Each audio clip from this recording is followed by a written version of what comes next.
ಚಿಂದಿ ಉಡಾಯಿಸೋ ಖಾರ ಬಣ್ಣ ರುಚಿಯನ್ನು ನೀಡುತ್ತದೆ. ಆಚಿ ಮೆಣಸಿನ ಪುಡಿ ಚಿಂದಿ ಉಡಾಯಿಸೋ ಖಾರ ಬಣ್ಣ ರುಚಿ. ಧರ್ಮಸ್ಥಳ ಮೂಲದ ಏರೋಸ್ಪೇಸ್ ಉದ್ಯೋಗಿ ನಿಗೂಢ ಸಾವನ್ನಪ್ಪಿದ್ದಾರೆ. ಪಂಜಾಬ್ನಲ್ಲಿ ನಿಗೂಢವಾಗಿ ಸಾವಿಗೀಡಾಗಿದ್ದಾಳೆ ಧರ್ಮಸ್ಥಳದ ಆಕಾಂಕ್ಷ. ಕನ್ನಡದ ಯುವತಿ ಆಕಾಂಕ್ಷ ಪಂಜಾಬಿನ ಏರೋಸ್ಪೇಸ್ನಲ್ಲಿ ಅತ್ಯಂತ ಅನುಮಾನಾಸ್ಪದ ಸಾವಿತು.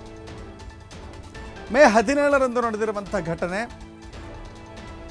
ತಡವಾಗಿ ಬೆಳಕಿಗೆ ಬಂದಿದೆ. ಅಂದರೆ ನಿನ್ನೆ ನಡೆದಿರುವಂಥ ಘಟನೆ ಇದು. ಬೋಳಿಯಾರ್ ನಿವಾಸಿ ಸುರೇಂದ್ರ ಸಿಂಧುದೇವಿ ಮಗಳು ಆಕಾಂಕ್ಷ. ಸುರೇಂದ್ರ ಮತ್ತು ಸಿಂಧುದೇವಿ ದಂಪತಿಯ ಮಗಳು ಆಕಾಂಕ್ಷ ಪಂಜಾಬಿನ ಫಗ್ವಾಡ ಕಾಲೇಜಿನಲ್ಲಿ ಉನ್ನತ ಶಿಕ್ಷಣವನ್ನು ಪೂರೈಸಿದ್ರು. 6 ತಿಂಗಳ ಹಿಂದೆ ವೃತ್ತಿ ಜೀವನವನ್ನು ಆಕಾಂಕ್ಷ ಆರಂಭ ಮಾಡಿದ್ಲು. ದೆಹಲಿಯಲ್ಲಿ ಏರೋಸ್ಪೇಸ್ ಇಂಜಿನಿಯರ್ ಆಗಿ ಸೇವೆಗೆ ಸೇರಿದ್ದಂಥ ಆಕಾಂಕ್ಷ ಬದುಕಿನ ಕನಸನ್ನು ಕಂಡಿದ್ಲು. ಶೈಕ್ಷಣಿಕ ಪ್ರಮಾಣ ಪತ್ರ ಪಡೆಯಲು ಪಂಜಾಬ್ಗೆ ತೆರಳಿದ್ಲು. ಈ ಶೈಕ್ಷಣಿಕ ಪ್ರಮಾಣ ಪತ್ರ ಪಡೆದು ಮನೆಯವರಿಗೆ ಕರೆ ಮಾಡಿದ್ಲು ಆಕಾಂಕ್ಷ. ನಂತರ ಪಂಜಾಬಿನಲ್ಲಿಯೇ ನಿಗೂಢವಾಗಿ ಸಾವನ್ನಪ್ಪಿದ್ದಾಳೆ. ವಿಚಾರ ತಿಳಿತಾ ಇದ್ದಂತೆ ಪಂಜಾಬ್ಗೆ ಅವರ ತಂದೆ ತಾಯಿ, ಬೋಳಿಯಾರ್ನಲ್ಲಿ ವಾಸ ಮಾಡ್ತಾ ಇದ್ದಂಥ ತಂದೆ ತಾಯಿ ಸೀದಾ ಪಂಜಾಬಿಗೆ ಹೋಗಿದ್ದಾರೆ. ಏನಾಗಿದೆ, ಯಾಕೆ ಈ ಘಟನೆ ನಡೆದಿದೆ ಅಂತ ಗೊತ್ತಿಲ್ಲ. ದಿಗ್ಭ್ರಾಂತರಾಗಿದ್ದಾರೆ, ಆತಂಕದಲ್ಲಿದ್ದಾರೆ. ಏರೋಸ್ಪೇಸ್ನಲ್ಲಿ ಇಂಜಿನಿಯರ್ ಆಗಿ ಕೆಲಸ ಮಾಡ್ತಾ ಇದ್ದಂಥ ಯುವತಿ ಇದ್ದಕ್ಕಿದ್ದ ಹಾಗೆ ಮೃತಪಡ್ತಾಳೆ ಅಂದರೆ ಅದಕ್ಕೇನು ಕಾರಣ ಇರಬಹುದು?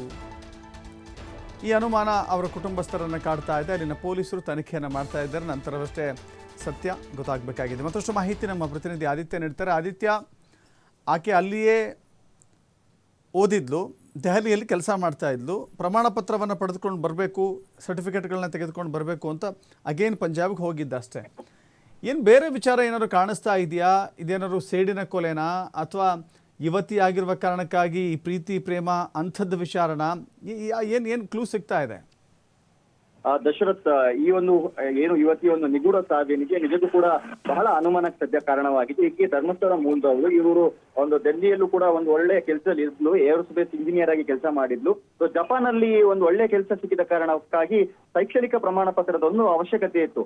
ಆ ಶೈಕ್ಷಣಿಕ ಪ್ರಮಾಣ ಪತ್ರವನ್ನ ಪಡಿಬೇಕು ಅಂತ ಮತ್ತೆ ಆ ಪಂಜಾಬಿನ ಪಾವಗಡದ ಒಂದು ಕಾಲೇಜಿಗೆ ಅವಳು ಏನ್ ವ್ಯಾಸಂಗ ಮಾಡ್ತಾ ಇದ್ಲು ಅದೇ ಕಾಲೇಜಿಗೆ ಈಕೆ ಹೋಗಿದ್ಲು. ಹೋದಂತ ಸಂದರ್ಭ ಮನೆಯವ್ರಿಗೂ ಕೂಡ ಕಾಲ್ ಮಾಡಿದ್ದೆ ಈಕೆ ಹೇಳಿದಾಳೆ, ಅಂದ್ರೆ ನಂದು ಪ್ರಮಾಣ ಪತ್ರ ತೆಗೆದುಕೊಳ್ಳುವಂತ ನನ್ಗೆ ಏನೆಲ್ಲ ಪ್ರೊಸೆಸ್ ಇದೆಯೋ ಅದೆಲ್ಲ ಆಗಿದೆ, ಇನ್ನೇನು ನಾನು ಮನೆಗೆ ವಾಪಸ್ ಆಗ್ತೀನಿ ಅನ್ನುವಂತಹ ರೀತಿಯ ಮಾಹಿತಿನೆಲ್ಲ ಹೇಳಿದ್ಲು. ಆದ್ರೆ ನಿನ್ನೆ ಮನೆಯವರಿಗೊಂದು ಮಾಹಿತಿ ಬರುತ್ತೆ, ಅಲ್ಲಿ ಹೋದಂತ ಆ ಯುವತಿ ಸಾವನ್ನಪ್ಪಿದ್ದಾಳೆ ಅನ್ನುವಂಥದ್ದು, ಅದು ಕೂಡ ನಿಗೂಢವಾಗಿ ಸಾವನ್ನಪ್ಪಿದ್ದಾಳೆ ಅನ್ನುವಂತ ಒಂದು ಮಾಹಿತಿ ಸದ್ಯ ಲಭ್ಯವಾಗ್ತಾ ಇರುವಂತದ್ದು. ಆ ಪೋಷಕರು ಕೂಡ ಈಗ ಅನೇಕ ಅನುಮಾನಗಳು ವ್ಯಕ್ತವಾಗ್ತಾ ಇದೆ. ಯಾವ ತರ ಆಕೆ ಸಾವನ್ನಪ್ಪಿದ್ದಾಳೆ, ಸಾವಿಗೆ ಕಾರಣ ಏನು ಅನ್ನುವಂಥದ್ದು ಈಗ ಬಹಳ ಅನುಮಾನಗಳಿಗೆ ಕಾರಣವಾಗ್ತಾ ಇರುವಂತದ್ದು. ನಮ್ಗೆ ಸದ್ಯ ಒಂದು ಬಂದಿರುವಂತ ಒಂದು ಮಾಹಿತಿಯ ಪ್ರಕಾರ ಅಲ್ಲಿಯ ಒಂದು ಮಾಹಿತಿ ಏನ್ ಬರ್ತಾ ಇದೆ ಅಂದ್ರೆ ಆಕೆ ಮಹಡಿಯಿಂದ ಬಿದ್ದು ಸಾವಿಗೀಡಾಗಿದ್ದಾಳೆ ಅನ್ನುವಂತ ಒಂದು ಮಾಹಿತಿ ಅಲ್ಲಿಂದ ಬರ್ತಾ ಇದೆ. ಆದ್ರೆ ಈ ಏನ್ ಸಂಬಂಧಿಕರು ಇದನ್ನ ಅಲ್ಲಗಳಿತಾ ಇದ್ದಾರೆ.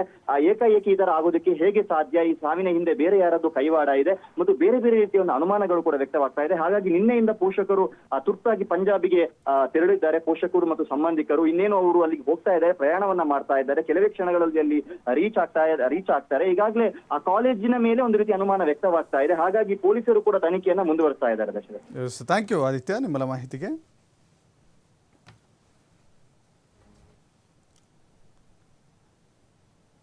ಇದು